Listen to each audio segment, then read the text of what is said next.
પોલીસનું અલ્ટિમેટમ. દેશના ઘણા રાજ્યોમાં આજે પણ વરસાદનું એલર્ટ. ઓડિશા, ઝારખંડ, બિહારમાં વરસાદની શક્યતા. યુપીની મોટાભાગની નદીઓ વહેતી થવાના કારણે પૂરનો ખતરો.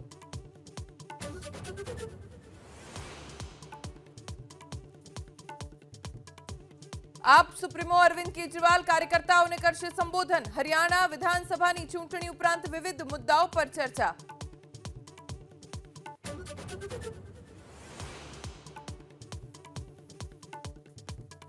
આજે ભાદરવી પૂનમના મેળાનો ચોથો દિવસ. ભક્તો પહોંચી રહ્યા છે પગપાળા અંબાજી. મંદિર પરિસર, ચાચર ચોક, અંબાજી જતા માર્ગો પર જય જય અંબેના નાદથી ગુંજી ઉઠ્યા.